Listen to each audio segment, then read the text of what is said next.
अध्यक्ष पालो पालो प्रधानमन्त्री पनि पालो पालो भन्ने मानि सही गरेका छन् भनेपछि त अब त्यहाँभन्दा के चाहियो? हामीले त जे भनेको त्यही हुन्छ भन्ने बुझियो। तर पछि त त्यो त उनी खालि प्रधानमन्त्री प्राप्त गर्नको लागि ठगी धन्दा रहेछ त्यो त। अब हामीले चाहिँ उनको ठगी धन्दा त्यो अब तमसुकमा सही गरेपछि त भयो भन्ठानियो क्या हामीले।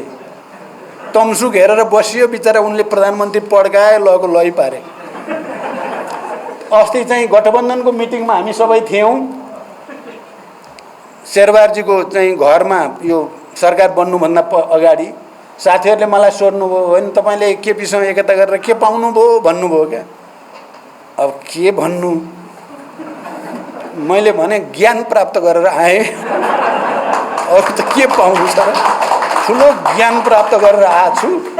त्यो ज्ञान अब काङ्ग्रेसलाई पनि काम लाग्छ, अब अरू साथीहरू माधवजीलाई नि काम, सबैलाई काम लाग्ने ज्ञान प्राप्त गरे भने जस्तै लाग्छ। ज्ञान चाहिँ प्राप्त भयो। तपाईँहरूले अस्ति सुन्नुभयो होला, तर फेरि हामी घिउभन्दा नरम कोमल पनि छौँ। साह्रै अत्याचार भएपछि विद्रोह गर्ने कठोर पनि हामी नै हो नि नेपालमा। बडो नरम भएर हामीले एकता पनि गऱ्यौँ, तर उनको निरङ्कुशता, बेइमानी, जाल जेल, छल कपट नजिकबाट बुझेपछि त्यसलाई निर्णायक ढङ्गले प्रहार गर्ने विद्रोहको नेतृत्व पनि त हामीले नै गऱ्यौँ नि त।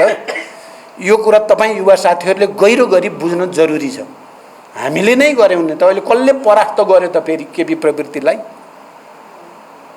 बादशाहलाई घोडाबाट ढाले जस्तो गरी ढालियो कसले त भन्ने पनि विचारणीय छ नि त। त्यस कारण हामी राष्ट्रप्रति, जनताप्रति, परिवर्तनप्रति, लोकतन्त्रप्रति हामीले गठबन्धन गर्दाखेरि तीनटा कुरा मेन भन्यौँ। संविधानको रक्षा, लोकतन्त्रको रक्षा र राष्ट्रियताको रक्षाको निम्ति हो यो गठबन्धन। यो तीनटाको रक्षा गर्ने कुराको आवश्यकता रहँदासम्म यो गठबन्धन चलिराख्छ भनेर प्रतिज्ञा गरेका छौँ जनताको अगाडि। कुरा बडो हेर्दा सामान्य देखिन्छ, तर कुरा गहिरो छ। तपाईँ हेर्नुहोस् त, हामी 7 सालमा परिवर्तन भयो, 17 सालमा झन् ठुलो प्रतिक्रान्तिलाई जन्म दियो क्या। बलियो प्रतिक्रान्तिलाई जन्म दिँदै क्रान्ति फेरि 30 वर्ष लडाइँ लडेर फेरि त्यो हराउन पर्ने भयो। क्रान्ति फेरि अगाडि बढ्यो। फेरि ज्ञानेन्द्रको निरङ्कुशतालाई जन्म दियो, त्यसले फेरि प्रतिक्रान्ति, फेरि त्यसलाई परास्त गर्न पर्यो हामीले 12 बुँदे समझदारी हुँदै। संविधान बनाइयो, अब त धेरै नै ठुलो क्रान्ति गरियो। अब त सायद अब त समस्या आउँदैन गरे। अहिले हाम्रो चाहिँ के अरे, तपाईँले तरुण दलको साथीले भन्नुभयो नि, पर्दैन होला भनेको त के को हुन्थ्यो। फेरि केपी प्रवृत्ति आइपुग्यो। हामीले फेरि केपी प्रवृत्तिका विरुद्ध सबै मिलेर लड्नुपर्ने स्थिति बन्यो। अहिले हामी विजयी छौँ। हामी अहिले विजयी मुडमा छौँ। तर अब कहिलेकाहीँ के हुन्छ भने विजयी भयो भनेर चाहिँ हामी रिल्याक्स गर्न थाल्दा रहेछौँ, अनि फ्याट हान्छ। हेर्नुहोस् अर्कोतिरबाट अस्ति चाहिँ पहिलोचोटि संसद विघटन चाहिँ बदर भएर चाहिँ संसद पुनस्थापना भएपछि लड्डु खाइयो माधवले र मैले। त्यो लड्डुको स्वाद जान पाएको थिएन। 2टा पार्टी भयो, ड्याममा टाउकोमा फेरि घन आने जस्तो आइहाल्यो। बल्ल बल्ल अहिले त्यसलाई सम्मेय छ। अब कताबाट के आउने हो भन्ने कुरा पनि सतर्क हुनुपर्छ। तर एउटा के कुरा सत्य हो भने, यदि हामी आफ्नो विचारमा हामी दृढ छौँ, समाजवादी विचारमा दृढ भयौँ, समाजवादी क्रान्तिको रणनीतिमा स्पष्ट भयौँ, उत्पादनको निम्ति सङ्घर्ष र जनपरिचालन गर्ने, सांस्कृतिक रूपान्तरण अभियानलाई चाहिँ चलाउने र शहीद परिवार, बेपत्ता परिवार, घाइते परिवार सबैसँग चाहिँ फेरि पहिलाको जस्तो घनिष्ठ सम्बन्ध बनाउनेतिर गयौँ, सबै राजनीतिक दलहरूसँग राम्रो सम्बन्ध बनाउने र प्रतिक्रान्तिलाई रोक्नेमा चाहिँ हामी इमान्दार भयौँ भने जित्नलाई हामीले जित्छौँ। अन्त त के हो भने सत्यमेव जयते भने जस्तै हो, सत्यकै हुन्छ जित त। तर जित हुन्छ भनेर ढुक्कसँग बस्यो भने हानिहाल्छ प्रतिक्रान्तिले फेरि। त्यसो भएको हुनाले बलियो प्रतिक्रान्तिलाई जन्म दिँदै त्यसका विरुद्ध सङ्घर्ष गर्दै अगाडि बढ्नु क्रान्तिको नियम हो भन्ने कुरालाई चाहिँ तपाईँ युवा साथीहरूले आत्मसात गर्न जरुरी छ। हामीले के भनेका छौँ, अन्तिममा म के भन्छु भने, हामी राष्ट्रको एकताको झन्डा उठाउनुपर्छ। हामीले राष्ट्रिय विखण्डनका विरुद्ध जानुपर्छ। हामीले आन्दोलनको एकताको झण्डा उठाइराख्नुपर्छ। हामीले विभाजनकारी शक्तिका विरुद्ध लडिराख्नुपर्छ। हामीले लोकतन्त्र, संविधान र राष्ट्रियताको पक्षमा रहेका सबै राजनीतिक शक्तिहरूसँग हातेमालो गर्ने कुरा, उनीहरूसँग सहकार्य गर्ने कुरामा दृढतापूर्वक उभिनुपर्छ हामी र यसलाई कमजोर पार्ने र संविधान, लोकतन्त्र र राष्ट्रियतालाई धराशायी गर्न खोज्ने प्रवृत्तिका विरुद्ध लडिराख्नुपर्छ हामी। त्यो सबै कुरा गर्नको निम्ति सबभन्दा ठुलो कुरा के हो भने हामी आफ्नै विचारमा, हामी आफ्नै सङ्गठनमा, आफ्नै जनआधारलाई बलियो गर्ने कुरामा सबभन्दा बढी ध्यान दिनुपर्छ र अनि सबैलाई लिएर हिँड्ने कुरालाई पनि सँगसँगै 40 वर्ष, यो 40 वर्षको पिरियडमा के कति राजनीतिक उतार चढावहरू भए, के कस्ता सङ्घर्ष र बलिदानहरू भए, के कस्ता राजनीतिक परिवर्तन भए भनेर मैले अलिकति समीक्षा गर्नेतिर मेरो मनस्थिति गयो। पञ्चायत विरोधी आन्दोलन सबै राजनीतिक दलहरूले आफ्नो ढङ्गले अगाडि बढाउने जमर्को गरियो, तर पञ्चायतलाई निर्णायक ढङ्गले परास्त गर्नको लागि त्यति बेलाका वामपन्थी भन्ने पार्टीहरू र नेपाली कङ्ग्रेस, खास गरी गणेशमान सिंहलाई एउटा सुप्रिम कमान्डरको रूपमा मानेर वामपन्थी र लोकतन्त्रवादीहरूको मोर्चा भएपछि पञ्चायत निर्णायक रूपले ढलेको कुरा सम्झेँ मैले। त्यसपछि बहुदलीय व्यवस्था जसरी आयो र त्यस अन्तर्गत हामीले निर्वाचनमा सहभागी भयौँ, पार्टीहरूको बिचमा नयाँ नयाँ राजनीतिक ध्रुवीकरण भयो, मैले त्यसलाई सम्झेँ। हामी एकता केन्द्र बन्यौँ, 4-5वटा कम्युनिस्ट घटकहरूलाई एकताबद्ध गरेर, यहाँ कमरेड नारायण काजी श्रेष्ठ हामी सबै जीवितै छौँ अहिले, हामीले एकता केन्द्र बनायौँ। उता नेकपा एमाले बन्यो, मार्क्सवादी र माले मिलेर एउटा नयाँ राजनीतिक ध्रुवीकरणतिर गयो, निर्वाचन भयो, नेपाली कङ्ग्रेसले निर्वाचन जित्यो, तर त्यो 5 वर्षसम्म चल्न सकेन। बिचैमा कांग्रेस भित्रकै अन्तर्विरोधको कारणले मध्यावधितिर जाने स्थिति बन्यो। मैले अब चाहिँ यो परिवर्तन अधुरो र अपुरो छ, एउटा लडाईँ, ठुलै लडाईँ नेपालमा जरुरी छ भन्ने निष्कर्ष निकालेको थिएँ मैले पनि, र त्यो तत्कालीन पार्टीभित्र त्यो डिबेट भएर पारित पनि भएको थियो। त्यो कुरा सम्झेँ मैले। मध्यावधि निर्वाचन बहिष्कार गरेर जनयुद्धको तयारी गर्ने एउटा रिहर्सल जस्तो यो बेलालाई बनाउनु पर्छ भनेको कुरा सम्झेँ मैले। त्यसपछि 52 साल फागुन 1 गतेबाट जनयुद्धको सुरुवात भयो र त्यो मानिसहरूले सोचे भन्दा भिन्न ढङ्गले त्यो अगाडि बढ्यो। वैचारिक राजनैतिक मुद्दागत ढङ्गले त्याग र बलिदानका ठुल्ठुला कीर्तिमानहरू नेपालको इतिहासमा कायम भए। सम्भवतः पृथ्वीनारायण शाहको पाला पछिबाट भएका लडाईँहरूमध्ये सबभन्दा ठुलो लडाईँ जसले सिङ्गै राष्ट्रलाई झकझक्यायो, त्यस्तो लडाईँमा परिणत भयो, त्यो विस्तारित भयो। यो देशका सबै उत्पीडित वर्ग, जाति, क्षेत्र, लिङ्ग, समुदाय सबै नै त्यसमा समाहित भए। त्यो एउटा अझै शक्तिको रूपमा अगाडि आयो। हजारौँको बलिदान भयो। मैले त्यो सम्झेँ। मलाई त्यो सौभाग्य प्राप्त भयो, त्यसको सुप्रिम कमान्डर बन्ने, जनयुद्धको सबै रणनीति कार्यनीति बनाउने, त्यसलाई कार्यान्वयन गर्ने, सबैको नेतृत्व गर्ने अवसर मलाई प्राप्त भयो। मैले त्यो कुरा सम्झेँ र अनि त्यही बिचमा फेरि विभिन्न राजनीतिक दलसँग वार्ता संवाद गर्दै चाहिँ अगाडि जाने उपक्रम पनि फेरि अगाडि आउँदै गयो। अनि राजाको निरङ्कुशताका विरुद्ध लड्नको लागि हामीले तत्कालीन 7 राजनीतिक दल, जसको नेतृत्व गिरिजाप्रसाद कोइराला नेपाली कङ्ग्रेसका सभापतिले गर्नुहुन्थ्यो। मेरो त्यति बेलै भूमिगत रूपले पटक पटक गिरिजाबाबुसँग भेटघाट भयो, कुराकानी भयो। मैले त्यो कुराकानीमा पनि आफूले नेतृत्व गर्ने अवसर मैले प्राप्त गरेँ र एउटा नयाँ राजनैतिक प्रयोग फेरि अगाडि आयो। युद्धलाई शान्तिमा रूपान्तरण गर्ने, निरङ्कुश राजतन्त्रलाई समाप्त गर्ने र देशलाई गणतन्त्रको नयाँ युगतिर लैजाने भन्ने समझदारी बनाउने प्रक्रिया अगाडि आयो। त्यसको पनि मलाई चाहिँ सक्रिय भूमिका खेल्ने गिरिजाबाबुसँग, 7 राजनीतिक दलसँग र पटक पटक बैठक गराउने नारायण काजी श्रेष्ठ यही हुनुहुन्छ।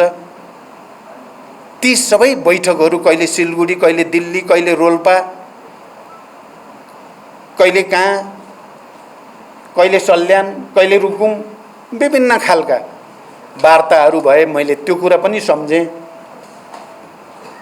अनि हामी संविधान सभाको निर्वाचन, एकचोटिको संविधान सभाबाट संविधान बनाउन सकिएन। फेरि अर्को संविधान सभाको निर्वाचन, यो दुर्लभ कुरा थियो, भयो। संविधान सभाबाट संविधान बन्ला कि नबन्ला भन्ने सन्तास देशमा देखा पर्यो। धेरै ठुलो सङ्घर्ष र मेहनत पछि संविधान बन्यो। समझदारीबाट म त्यतापट्टि पनि, मेरो यहाँ बस्दा बस्दै दिमाग त्यतापट्टि पनि गयो। संविधान बनेपछि निर्वाचन हुन्छ कि हुँदैन भन्नेतिर गयो। फेरि हामी गठबन्धन र सहकार्यकै माध्यमबाट चाहिँ निर्वाचनतिर पनि हामी गयौँ। मैले फेरि त्यो पनि सम्झेँ, अब नेपालमा कम्युनिस्टहरूलाई एक ठाउँमा जम्मा गर्यो भने स्टेबिलिटी होला, विकासले गति लिएला भन्ने ठानेर कम्युनिस्ट एकता र गठबन्धनको प्रस्ताव आफैले अगाडि सारेको पनि मैले सम्झेँ। तर दुर्भाग्य त्यो अगाडि जान सकेन। 5 वर्ष जस्तो पहिला नेपाली कङ्ग्रेसले चुनाव जितेर पनि 5 वर्ष टिक्न नसकेको तितो यथार्थ जस्तो हामीले पञ्चायत विरोधी आन्दोलनको सफलतापछि भएका थियौँ। अहिले समाजवादी आन्दोलनको तयारीको क्रममा कम्युनिस्ट आन्दोलनभित्र भएको त्यो ध्रुवीकरण पनि 5 वर्ष पनि टिकेन। बरु भयानक प्रतिगमनको नाइकेहरू नै कम्युनिस्ट आन्दोलनभित्रैबाट आए, देखा परे। प्रतिगमन भनेर हामीले देशव्यापी अभियान चलाउन पर्यो। देशव्यापी अभियान भयो।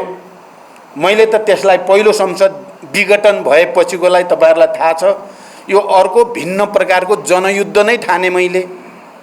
यो प्रतिगमनलाई परास्त गरिएन भने सबै उपलब्धि खतरामा पर्ने, देश खतरामा पर्ने, ठुलो दुर्घटनामा देश जानेर फेरि 30औं वर्ष 40औं वर्ष फेरि भिन्न ढङ्गले सङ्घर्ष पो गर्नुपर्ने हो कि भने जस्तो स्थिति देखा पर्यो। त्यसकारण हामी यो चाहिँ लाइफ एन्ड डेथकै, जीवन मरणकै सङ्घर्षको रूपमा लियौँ हामीले। तपाईहरू सबै साथी हुनुहुन्छ, तपाईँ युवाहरू त्यसमा पनि सक्रियतापूर्वक चाहिँ लाग्नुभयो। तपाईँहरू हजारौँ र लाखौँ जनता सडकमा, काठमाडौँको सडकमा उतार्यौँ हामीले पटक पटक। अरू राजनीतिक दलहरूले पनि आफ्नो ठाउँबाट यो प्रतिगमनै हो, यो निरङ्कुशता नै हो, यो संविधान र लोकतन्त्रका विरुद्ध घात हो भन्ने ढङ्गले आए। मैले त्यो कुरा पनि सम्झेँ।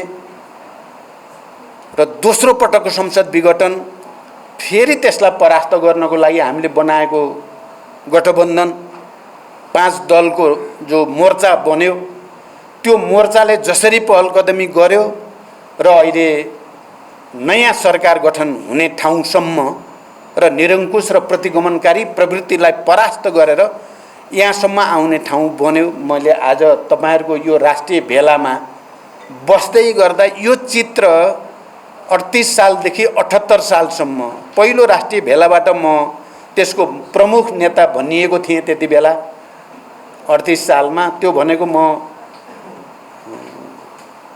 27 वर्षको थिएँ। म जति बेला पहिलोचोटि युवा सङ्घको म अध्यक्ष भएँ, मुख्य नेतृत्व भएँ, 27 वर्षको थिएँ। जति बेला म एउटा पार्टीको, एउटा समूहको चाहिँ महासचिव भएँ, म 35 वर्ष पुगेर 36 भर्खर टेकेको थिएँ। अहिले तपाईँहरूलाई हेर्दा अब तपाईँहरूको चाहिँ काँधमा मैले के अनुभूत गरेँ भने यो समाजवादी आन्दोलन अगाडि बढाउने अब तपाईँहरूले हो। हामी तपाईँहरूको लागि वातावरण बनाउने। त्यति बेला मोहन विक्रम सिंह अहिले जीवितै हुनुहुन्छ, निर्मल लामा बितेर जानुभयो। मोहन विक्रम, निर्मल लामा लगायतका नेताहरूको निर्देशन थियो युवाहरूलाई। हामी उहाँहरूको निर्देशनलाई सिरोपर गरेर पुरै सक्रियतापूर्वक खट्थ्यौँ देशव्यापी रूपमा र एउटा वातावरण बनेको थियो। अहिले त्योभन्दा तपाईँहरूको लागि अझ राम्रो वातावरण छ। अहिले पार्टी छ, पार्टीहरू छन्, राजनीतिक सिस्टम छ, नयाँ संविधान छ, समाजवाद उन्मुख भनेर चाहिँ परिलक्षित गरिएको थुप्रै मौलिक अधिकारका विषयहरू भएको, समावेशी समानुपातिक मान्यतालाई आत्मसात गरेको संविधान छ। र यसमा टेकेर समाजवादी आन्दोलनको तयारी गर्ने र समाजवादी आन्दोलनभित्रैपट्टिबाट सामन्तवादका अवशेषहरूको अन्त्य गर्ने, राष्ट्रियतालाई अझ सुदृढ गर्ने र यो राष्ट्रलाई, यसको आत्मसम्मानलाई अभिवृद्धि गर्ने जिम्मेवारी छ हामी सबैको काँधमा। हाम्रो चाहिँ आशा के छ, तपाईहरुमाथि छ। मैले यो भेला हेर्दै गर्दा तपाईहरुमा कस्तो उत्साह छ या छैन, तपाईहरु कतिको समर्पित भावनामा हुनुहुन्छ या हुनुहुन्न। फेरि मैले हेर्दा खाली माओवादी पार्टी मात्रै होइन, अहिले त हामी गठबन्धन छौँ, 5 पार्टी एक ठाउँमा उभिएका छौँ। धेरै ठुलो मेहनत र दुःखले यो गठबन्धन बनेको हो। यसको रक्षा गर्नु छ, संविधानको रक्षाको निम्ति, परिवर्तनको रक्षाको निम्ति यो गठबन्धनलाई रक्षा पनि गर्नु छ, सुदृढ पनि गर्नु छ। म तपाईहरुलाई यस अर्थमा पनि धन्यवाद भन्न चाहन्छु कि तपाईहरुले करिब गठबन्धनका सबै युवा नेताहरू, विद्यार्थी नेताहरूलाई यहाँ बोलाउनु भएको छ, उहाँहरूलाई बोल्न लगाउनु भयो, शुभकामना दिन लगाउनु भयो। उहाँहरूले पनि मुक्त कण्ठले गर्नुभयो। यो पक्ष पनि नेपालको राजनीतिमा धेरै नै महत्त्वपूर्ण छ। हामीले आफ्नो पार्टीलाई बलियो बनाउने, आफ्नो सङ्गठनलाई बलियो बनाउने कुरा प्राथमिकता छँदैछ, तर देशको राजनीतिले के बताएको छ, इतिहासले के बताएको छ भने जति जति बेला हामी विभिन्न फिलोसफी, विभिन्न राजनीतिक एजेन्डा भएका पार्टीहरू जो लोकतन्त्रका पक्षमा, राष्ट्रियताका पक्षमा, स्वतन्त्रताका पक्षमा छौँ, ती जहाँ जहाँ मिलेका छौँ, ठुला राजनीतिक परिवर्तन नेपालमा सम्भव भएको छ। प्रतिगामी र निरङ्कुशतावादीहरूलाई हामीले परास्त गरेका छौँ। जति जति बेला हामी आपसमा विवाद गरेर बसेका छौँ, प्रतिक्रियावादी सफल भएको छ र हामी सबैले दुःख पाएका छौँ, राष्ट्रले, जनताले पनि दुःख पाएको छ। त्यसकारण पनि आजको दिनमा अझै पनि चुनौती सकिए भन्ने छैन। अझै पनि विभिन्न चाहिँ प्रतिक्रियावादी भनौँ शक्तिहरूले कुनै न कुनै रूपमा यो गठबन्धनलाई कमजोर पार्ने, यो परिवर्तनलाई उल्ट्याउने, कहीँ न कहीँ पुरातन पन्थतिर फर्काउने कसरतहरू सकिएका छैन। त्यसकारण तपाईँ युवा साथीहरूले यो जिम्मेवारी गम्भीरतापूर्वक आत्मसात गर्नुपर्ने र त्यसको निम्ति सृजना, सक्रियता, गतिशीलता, नयाँ चिजलाई ग्रास्प गर्न सक्ने क्षमताका कारणले युवाहरूले नै मुख्य रूपमा त्यसलाई समाजमा स्थापित गर्न पहलकदमी लिनुपर्छ भन्ने म ठान्छु। तपाईहरुको उमेर नै त्यस्तो उमेर हो जसले आत्मसात गरेर सक्रियतापूर्वक लाग्यो भने ठुला प्रतिक्रान्तिकारी षड्यन्त्रहरूलाई परास्त गर्न सकिन्छ।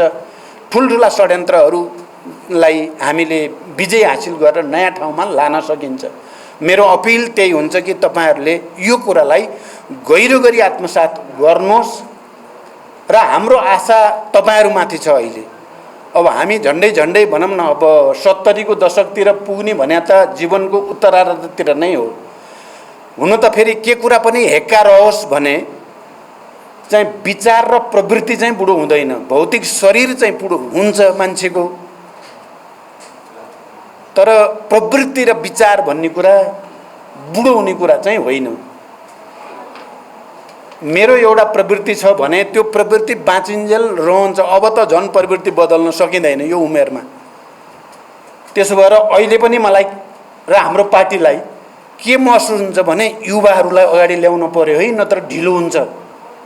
पार्टीको केन्द्रीय समितिमा पनि, प्रदेश समिति, जिल्ला समिति, जनसङ्गठन सबैमा पनि युवा नेतृत्वलाई जति प्रमोट गर्न सक्यो त्यति परिवर्तनको आन्दोलनले गति प्राप्त गर्न सक्छ, जीवन्त हुन सक्छ र सबै खाले प्रतिक्रियावादी, प्रतिक्रान्तिकारी, निरङ्कुशतावादी, तानाशाही प्रवृत्तिलाई परास्त गर्न सकिन्छ भन्ने विश्वासले नै हामीले युवाहरूलाई कम्तीमा 20% प्रत्येक कमिटीमा प्रमोट गर्ने कुरा अहिले विधानमा नै हामीले व्यवस्था गरेका छौँ र केन्द्रीय समितिले पारित गरेको छ।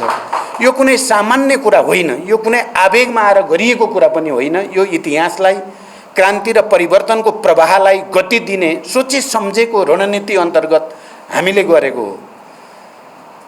त्यसै गरी हामी हिजो जनयुद्धको बेलामा भन्थ्यौँ प्रतिक्रान्तिलाई रोक्नेको निम्ति समाजको सबभन्दा बढी उत्पीडित वर्ग समुदाय जो छ त्यसलाई प्रशिक्षित, त्यसलाई शिक्षित, त्यसलाई चाहिँ विशेषाधिकारद्वारा अगाडि ल्याउनु पर्दछ भनेर हामीले भन्यौँ। त्यसकारण महिला संविधानमा व्यवस्था गर्दा पनि कम्तीमा पनि 33% महिलाहरू पार्टीहरूले कमिटीमा भर्ती गर्नुपर्छ भन्ने व्यवस्था हामीले नै बल गरेर राख्यौँ र अहिले हामीले विधानमा 35% महिला चाहिँ अब सम्भव छ भनेर हामीले भनेका छौँ। त्यस्तै दलितहरूलाई पनि हामीले निश्चित प्रतिशत भनेका छौँ। त्यस्तै आदिवासी जनजाति, मधेसी, मुस्लिम सबै उत्पीडित वर्ग समुदायबाट समावेशी समानुपातिक प्रतिनिधित्व गराउने कुरा पनि हामीले गरेका छौँ।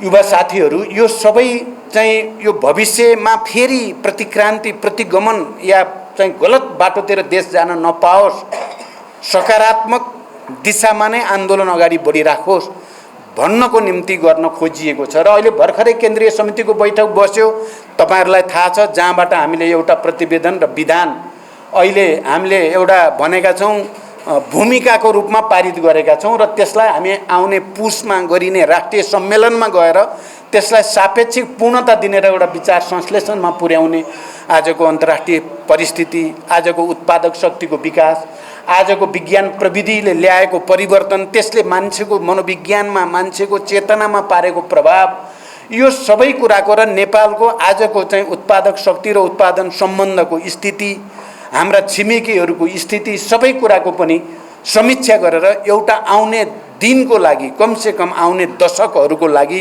अबको नेपालको समाजवादको बाटो भनेको यो हो। हामी अब शान्तिपूर्ण र प्रतिस्पर्धाको बाटोबाटै समाजवाद निर्माणको प्रक्रियामा छौँ। हामी शान्तिपूर्ण र प्रतिस्पर्धाबाट जानको लागि यहाँ तपाईहरुले जे लेख्नु भएको छ बिल्कुल सही कुरा लेख्नु भएको छ। हामीले उत्पादनको निम्ति सङ्घर्ष गर्नुपर्छ। हाम्रो सपना तपाईहरुले पहिला पनि देख्नुभयो, हामीले हिजै उत्पादन ब्रिगेड है, अब चाहिँ बन्दुक बोक्ने ब्रिगेड होइन, उत्पादन गर्ने, उत्पादनका साधन बोकेर हिँड्ने ब्रिगेड चाहिन्छ भनेर त प्रस्तुत गर्यौं, तर त्यो व्यवहारमा जसरी जानु पर्थ्यो जान सकेन। अब समय आएको छ समाजवादको निर्माणको निम्ति शान्तिपूर्ण र प्रतिस्पर्धाको तरिकाबाट उत्पादनको निम्ति सङ्घर्ष गर्ने, स्वरोजगारका निम्ति सङ्घर्ष गर्ने, आत्मनिर्भरताको निम्ति सङ्घर्ष गर्ने, जनपरिचालन त्यसैको निम्ति गर्ने, युवाहरू साँच्चै उदाहरण जनताको सेवकको रूपमा जसरी हामीले हिजो गर्थ्यौं, जनताको चाहिँ हामी युवाहरू अथवा त्यति बेला जनमुक्ति सेनामा भएका युवाहरू या अरू युवाहरू पनि हामी जनताको धान काट्दिएर हुन्छ कि हलो जोती दिएर हुन्छ कि खेत जोती खनी दिएर हुन्छ कि बाली रोपी दिएर हाँसी हाँसी खुसी साथ बलिवेदीमा पठाउने कुरा सजिलो कुरा त थिएन, तर हामीले त्यसै गर्यौं।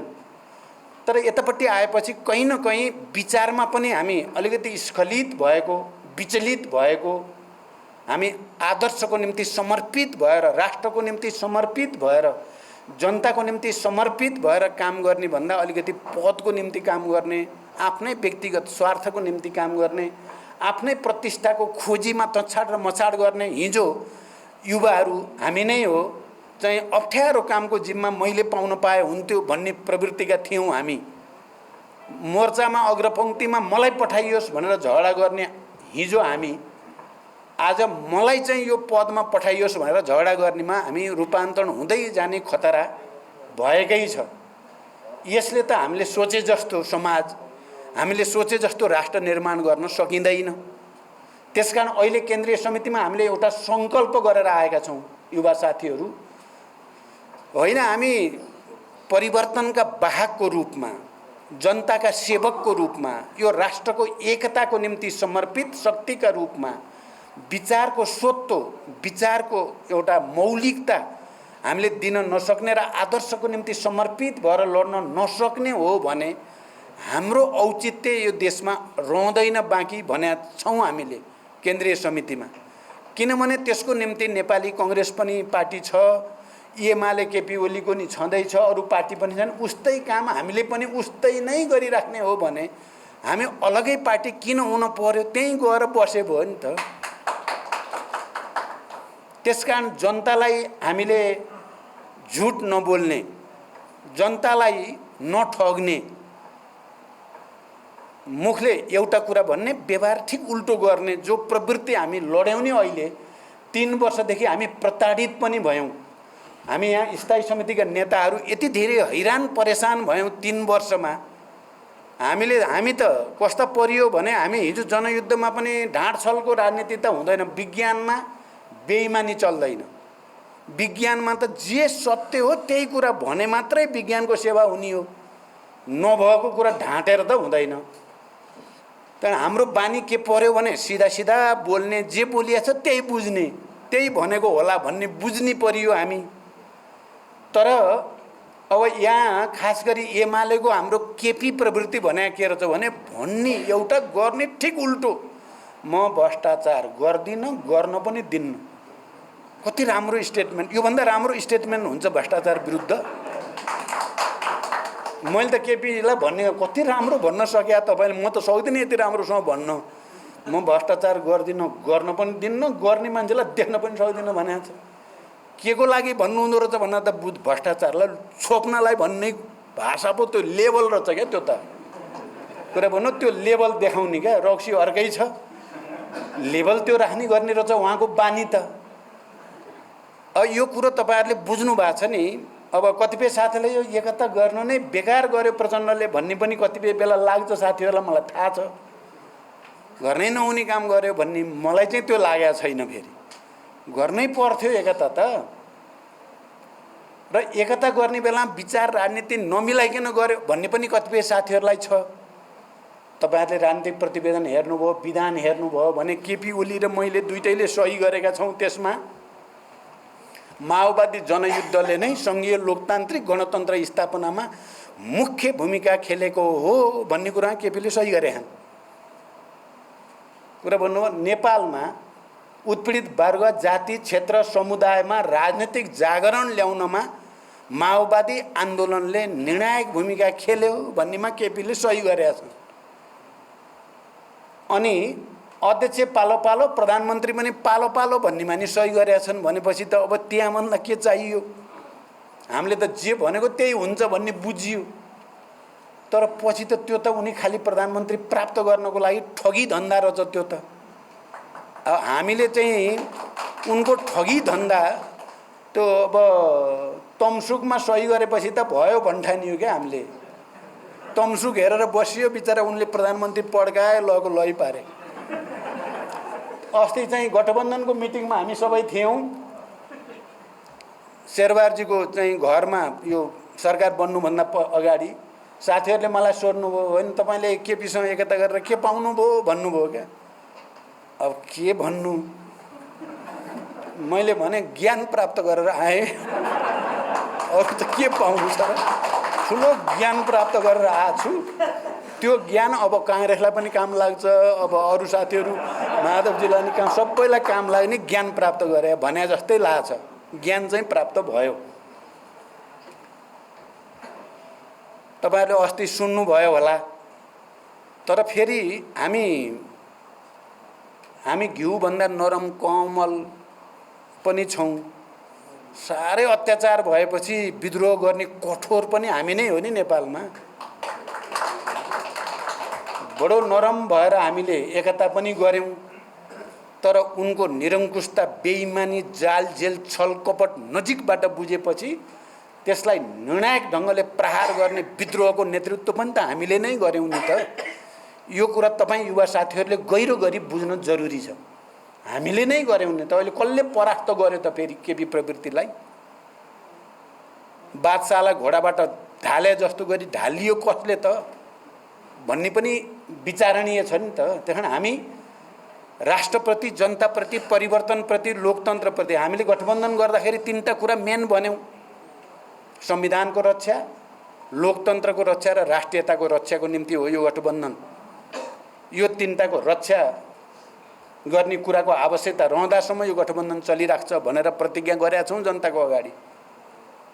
अब यसलाई चाहिँ अगाडि लान तपाईँहरूले विशेष सक्रियता, अब हिजोको जस्तो रोल होइन। मैले अघि भने नि, अब बन्दुक समातेर त होइन, अब औजार समातेर, उत्पादनका औजार समातेर, सांस्कृतिक रूपान्तरणको निम्ति जनतासँग गएर जोडिएर, जनताको सेवा गरेर, जनपरिचालनलाई नयाँ उचाइमा उठाएर, युवाहरूको मन जितेर, विज्ञान प्रविधिको प्रयोग गरेर हामीले नयाँ सेना बन्नु छ। अब समाजवादको नयाँ सेना, समाजवादी क्रान्तिको नेता हुने अवसर तपाईँहरूलाई छ, तपाईँ युवा साथीहरूलाई छ।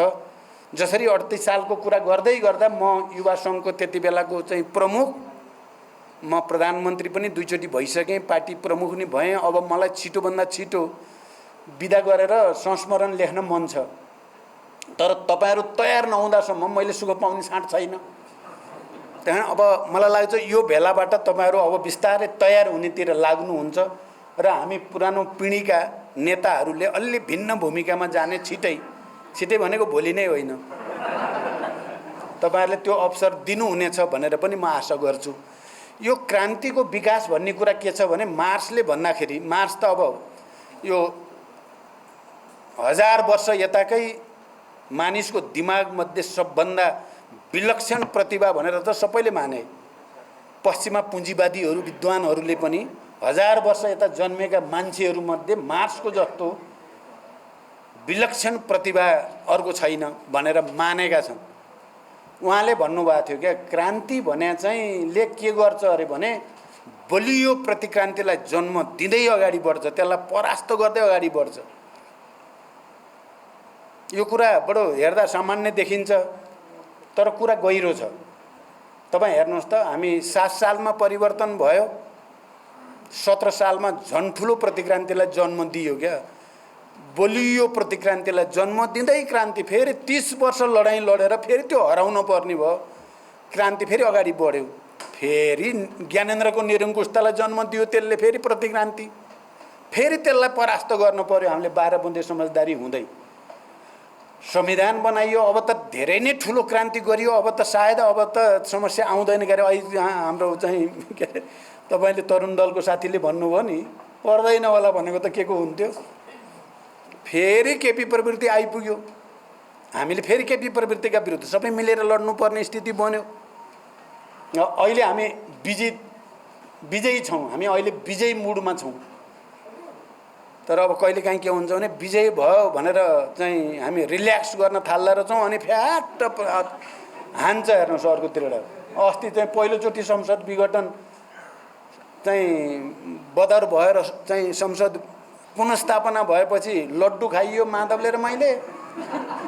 त्यो लड्डुको स्वाद जान पाएको थिएन, दुईटा पार्टी भयो, ड्याममा टाउकोमा फेरि घन आने जस्तो आइहाल्यो। बल्ल बल्ल अहिले त्यसलाई सम्मेय छ।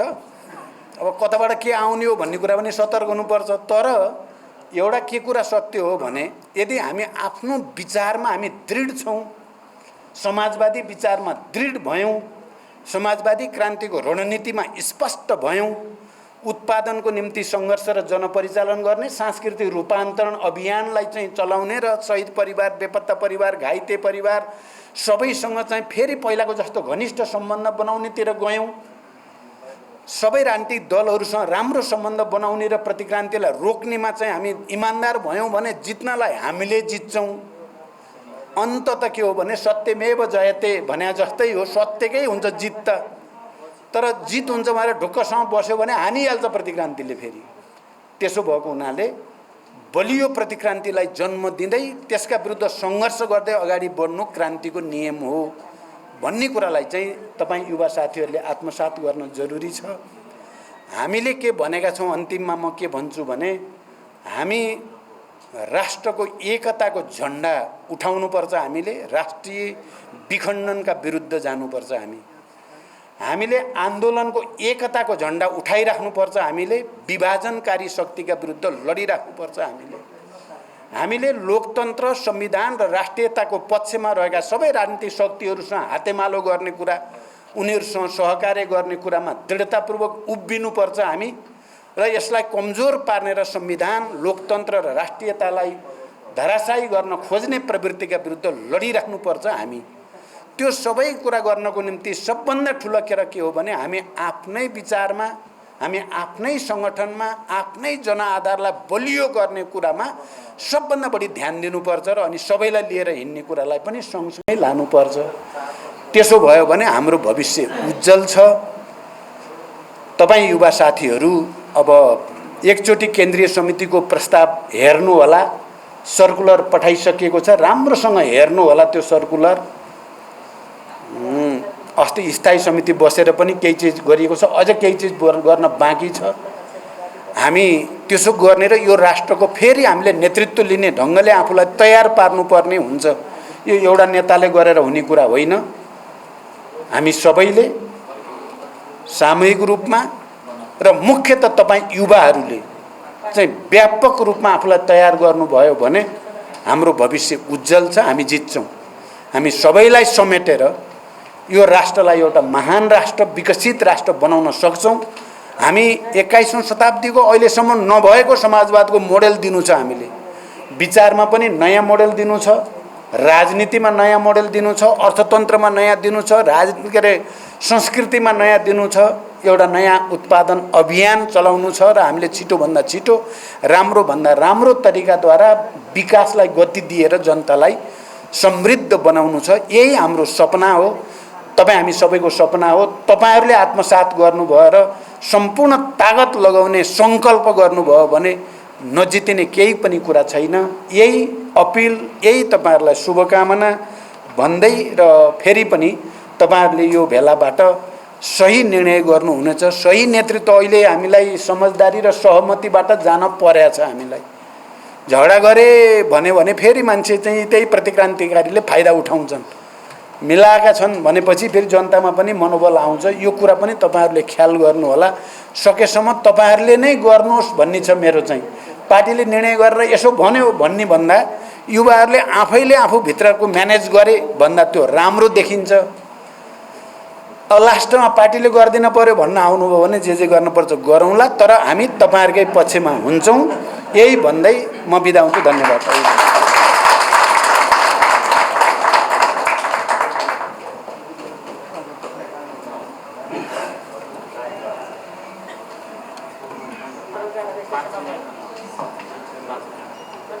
धन्यवाद अध्यक्ष कमरेड प्रचण्डलाई। राष्ट्रिय भेलामा अस्वस्थताका बावजुद पनि उपस्थित भएर आगामी दिनमा वाइसेल नेपालले खेल्ने भूमिका, वाइसेल नेपालको दायित्व र वाइसेल नेपालले पार्टीले लिएको कार्यदिशा अनुसारको स्पिरिटमा